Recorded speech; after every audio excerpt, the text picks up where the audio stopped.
ये है edit jeans. मैं हूं विवेक वर्मा। स्वागत है आपका हमारी एक और वीडियो में।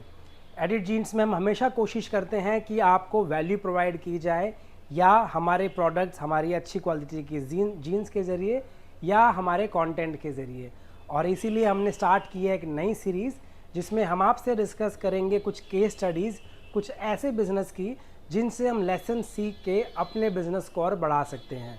जाहिर सी बात है, क्योंकि हम कपड़ों की इंडस्ट्री से, फैशन की इंडस्ट्री से जुड़े हुए लोग हैं, तो हमारा फोकस भी ऐसे ही सक्सेस स्टोरीज़ पे, ऐसे बिज़नेस पे रहेगा जिन्होंने फैशन की इंडस्ट्री में अच्छा काम किया है। तो क्योंकि ये सीरीज़ की शुरुआत है, हमने सोचा किसी ऐसी कंपनी से स्टार्ट की जाए जो बहुत ज़्यादा ही जानी मानी भी हो और जिनकी सक्सेस भी इतनी बड़ी हो कि आपको वो इंस्पायर करे। तो हमने डिसाइड किया एक ब्रांड का नाम डिस्क्लोज़ करूँगा मैं कुछ देर में, लेकिन आपको थोड़ी सी चीज़ें बता दूं जो आपका इंटरेस्ट बिल्ड करेंगे कि हाँ, इस ब्रांड से कुछ चीज़ें सीखी जा सकती हैं। तो जिस ब्रांड की हम बात कर रहे हैं, ये यूरोप का ब्रांड है।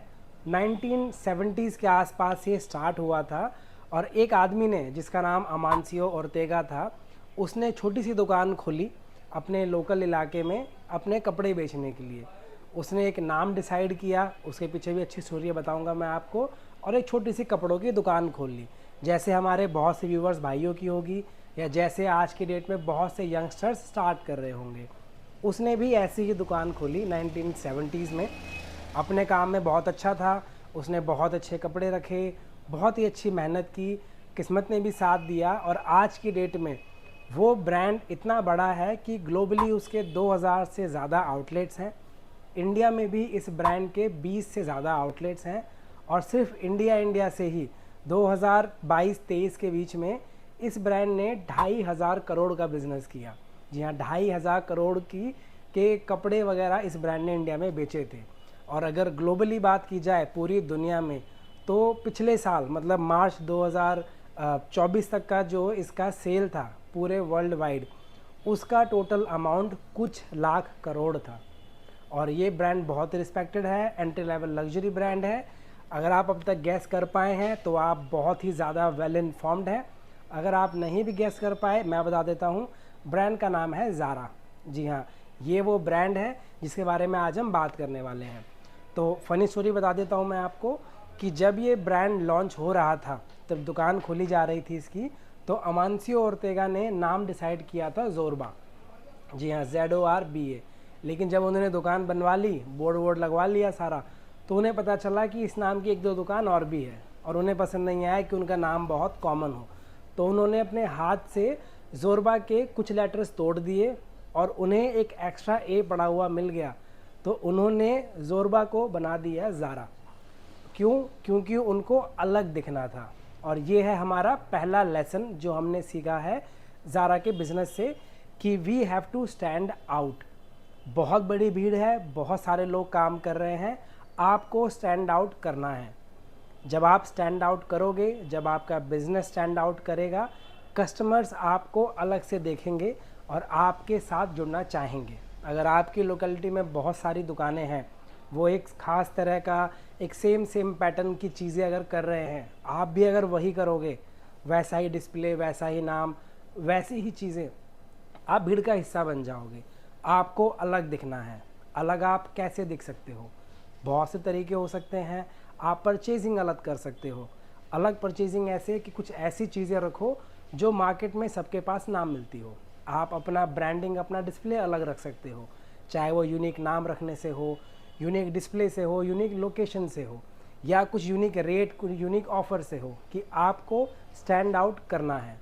ये है पहला लेसन जो हमने सीखा ज़ारा से, क्योंकि उसके ओनर को भी ये पसंद बात नहीं आई थी कि उनके नाम का एक और कहीं पे स्टोर हो। तो उन्होंने अपना पैसा जो उस टाइम खर्च किया था वो जाने दिया, लेकिन नाम चेंज कर दिया, नाम रख दिया ज़ारा। ये हो गया पहला लेसन। अब आते हैं दूसरे लेसन पे। आप शायद ज़ारा के कपड़े पहन चुके होंगे या पहनना चाहते होंगे, और आपके आसपास भी ऐसे बहुत से लोग होंगे जो बहुत प्राउडली बताते होंगे कि हाँ, मैंने ज़ारा की शर्ट पहन रखी है। क्यों होता है ऐसा? क्योंकि इस कंपनी ने काफ़ी टाइम दे के एक अपनी रिस्पेक्ट बनाई है मार्केट में, एक अपनी वैल्यू क्रिएट की है। और जो ये वैल्यू होती है, जितनी ज़्यादा आपके नाम की वैल्यू बढ़ेगी, उतना ज़्यादा ही आपके कस्टमर्स, आपकी सेल बढ़ेगी।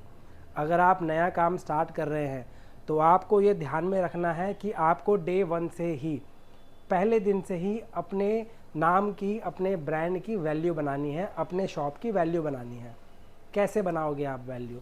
बहुत सिंपल सॉल्यूशन है। जैसे हम अपने काम में करते हैं, हम ट्राई करते हैं कि हम जो भी जीन्स आपको बेचें, जिस जीन्स पे भी एडिड जीन्स का लेबल लगा हो, हम ट्राई करते हैं कि उसका प्राइस और जो उसकी क्वालिटी है वो इतना बैलेंस्ड हो कि जिसके भी पास वो जीन्स पहुँचे उसे लगे कि हाँ, इस रेंज में इससे बेहतर जीन्स नहीं मिल सकती।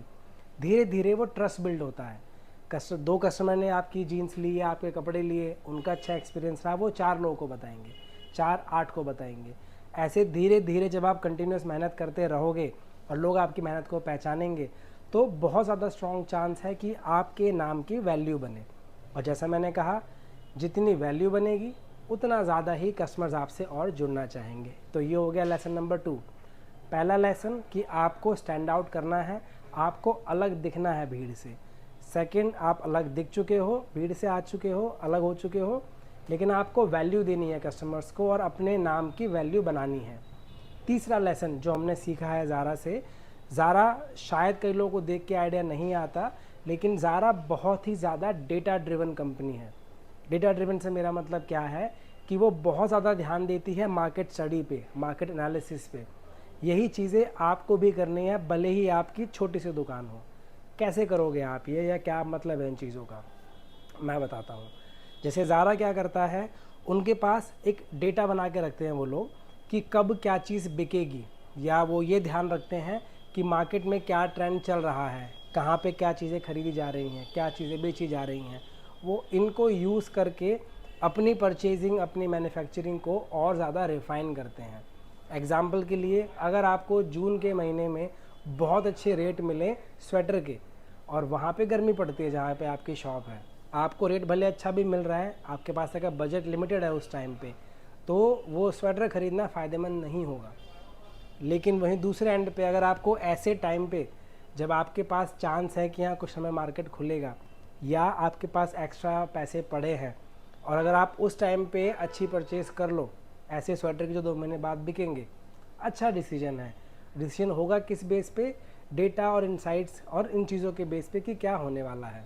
ज़ारा यही चीज़ें करता है। आप भी ये चीज़ें अपने व्यापार में इम्प्लीमेंट कर सकते हो कि आपको डेटा यूज़ करके सही तरीके से अपने एसेट, अपने टाइम को यूज़ करना है। ये हो गई 3 चीज़ें। पहला मैंने बताया आपको यूनिक दिखना है, आपको अलग दिखना है। सेकंड मैंने बताया आपको अपने नाम की वैल्यू बनानी है। तीसरा मैंने आपको बताया कि आपको इंश्योर करना है कि आप चीज़ों को बहुत सही तरीके से लॉजिक, डेटा और आसपास के पैटर्न को यूज़ करके आप अपने एक्शंस लोगे सॉरी, आप स्टेप्स उठाओगे। तो ये हो गया पॉइंट नंबर 3। लास्ट पॉइंट जो सबसे ज़्यादा आपको ध्यान में रखना है, और ये खासकर उन लोगों के लिए बहुत ज़्यादा इंपॉर्टेंट है जो नया बिज़नेस खोल रहे हैं, वो है लोकेशन। लोकेशन से मैं क्या कहना चाहता हूँ, ज़ारा की ये बहुत ही यूनिक चीज़ है कि ज़ारा का शोरूम कहाँ पे होगा आपको ये पहले से पता होगा। कैसे? आप लोगों ने शायद ही कभी ज़ारा के शोरूम को सेकंड या थर्ड फ्लोर पे देखा होगा। आपने शायद हर दूसरा ब्रांड देखा होगा जो सेकंड, थर्ड, फोर्थ फ्लोर पे हो, किसी भी मॉल के या किसी बड़ी बिल्डिंग के। ज़ारा नहीं होगा। ज़ारा आपको 99.9% टाइम्स मिलेगा ग्राउंड फ्लोर पे, वो भी उन प्राइम लोकेशंस पे जहाँ लोगों की नज़र पड़ती है। फॉर एग्ज़ाम्पल आपको मिलेगा वो मेन एंट्री गेट के आसपास, वो भी टर्निंग वाले हिस्सों में, या आपको मिलेगा सीढ़ियों और लिफ्ट के ऐसे एंगल पे जहाँ से लोगों की नज़र पड़े। क्यों किया गया है ऐसा? क्योंकि ज़ारा हमेशा इंश्योर करता है कि उनका स्टोर सिर्फ प्रीमियम पॉइंट्स, प्रीमियम लोकेशंस पे ही खुले। और सेकंड, ये भी एक हिस्सा है उनकी ब्रांड इमेज का कि आपको आइडिया है कि ज़ारा अगर है तो वो ऐसी जगह पे होगा जो एकदम आइडेंटिफाइबल है और जो ख़ास जगह होंगी एक एरिया की, ऐसी वैसी जगह पे नहीं होगा। आप इससे लेसन कैसे ले सकते हो? आपको भी जब अपनी शॉप खोलनी है या शॉप को एक्सपेंड करना है या फ्रेंचाइजी बढ़ानी है, तो बहुत इम्पॉर्टेंट है कि आप लोकेशन सही चुनो। फॉर एन एग्ज़ाम्पल, अगर आप जो कपड़े बेच रहे हो, जो आप चीज़ें बेच रहे हो, वो ऐसी हैं जो बहुत ज़्यादा फ़ंकी होती हैं, बहुत फ़ंकी, और आप अपना स्टोर खोलते हो ऐसे एरिया में जहाँ सिर्फ सरकारी ऑफिस है, जहाँ पे एजेड लोग काम करते हैं, तो आपकी दुकान नहीं चलेगी।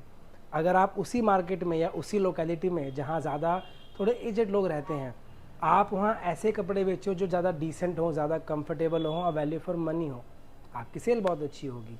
तो आपको ऐसे ही डिसाइड करना है कि आप प्रोडक्ट्स क्या बेचना चाहते हो, उनके लिए सही लोकेशन क्या है। इससे भी बहुत फ़ायदा मिलेगा कि आपका बिज़नेस बढ़े। और जैसा मैंने बताया कि ज़ारा से हमने एग्जांपल हमने पिक किए हैं, हमने लेसन हमने उनसे सीखे हैं। तो अगर उनके लिए चीज़ें काम कर रही हैं और हम उनसे ये सीख के अगर सही तरीके से हम भी लागू कर सकें, तो ऐसा कुछ भी नहीं है जो आपको रोके अगले 10-20 साल में अगला ज़ारा बनने से। हो सकता है कि जो आपकी शॉप का आज नाम है, जिससे कहीं आपकी एक शॉप है, हो सकता है कि आज से 20 साल बाद यूट्यूब में ऐसी वीडियो आ रही हो जिसमें आपके ब्रांड को एक्सप्लेन किया जा रहा हो। तो इन लेसन से आई होप कि आपके बिज़नेस को बढ़ने में आपको फ़ायदा मतलब हेल्प मिलेगी। आई होप कि ये चीज़ें आपको थोड़ा सा मोटिवेट या थोड़ा सा गाइड कर पाई होंगी। अगर आपको लगता है ये पॉइंट्स आपके काम के हैं, आपको हेल्प कर सकते हैं, तो प्लीज़ कमेंट्स में बताइए। अगर आपको लगता है कि नहीं ये पॉइंट फालतू के हैं, ऐसे ही बोल दिए गए हैं, तो वो भी कमेंट्स में बताइए। हम ट्राई ये करेंगे कि आने वाले दिनों में हमारी एक सीरीज़ चलती रहे आपको प्रोडक्ट्स दिखाने की, जिसमें आपको हम नए नए आर्टिकल्स दिखाते रहें जो एडिट जीन्स लॉन्च कर रहा है।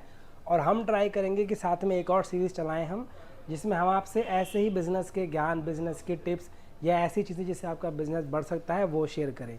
आइडिया कैसा लगा ये भी बताइए कमेंट्स में। चैनल को कीजिए सब्सक्राइब और बने रहिए हमारे साथ। मिलता हूँ मैं आपसे अगली वीडियो में।